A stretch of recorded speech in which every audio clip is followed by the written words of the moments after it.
High সবাইকে, কেমন আছো তোমরা সবাই? তোমরা কি ভাবছো আমরা মহালয়ার পর থেকে মজা করা শুরু করিনি? করে দিয়েছি অলরেডি। কালকে অভনি চলে গিয়েছিলাম, স্টুডেন্টদের পড়ানোর পর ফাঁকা সময় ছিল, সেই জন্য কালকে একটা যাওয়ার ব্যাপার ছিলই। একটা ব্ল্যাক ড্রেস পরে নিয়েছিলাম, অভনি চলে গিয়েছিলাম, দারুণ একটা ঠাকুর হয়েছে। শ্রীভূমির ঠাকুর এখনো দেখা শুরু করিনি ঠিকই, কিন্তু নিজের মতো করে মজা করা শুরু করে দিয়েছি। এত মানে ঘুরতে ঘুরতে পরে তো পা ব্যথা হয়ে যাবে, তখন গিয়ে এখানে ওখানে মানে মজা করতে হবে, বিভিন্ন মলে বা যেখানে খুশি বসে পড়তে হবে, খেতে যেতে হবে, অনেক ব্যাপার আছে। এখন থেকে শুরু করে দিলাম। কাল মার্কেট 90 থেকে একটা ডিও নেওয়ার ছিল, তো আমি মেন সেকশন থেকে তুলছিলাম। কি জানি কেন মেয়েদের তুলনায় ছেলেদের পারফিউম সবসময় বেটার হয়। তারপর ওখান দিয়ে ওপরে গিয়েছিলাম ফুড কোর্টে, সেখানে বার্গার কিং দেখলাম, মানে বার্গার কিংয়ে ঢোকার প্ল্যানে ছিলাম কিন্তু যাইনি।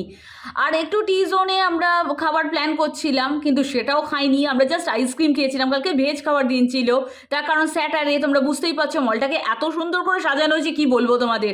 এক্সিবিশন চলছিল, একটা বিভিন্ন ধরনের জিনিস পাওয়া যাচ্ছিল, ঠাকুরটা তো বারবার দেখার জন্য ফিরে আসছিলাম, আবার যাচ্ছিলাম। তারপর চলে এলাম, মজা করতে করতে দিনটা দারুণ কাটলো।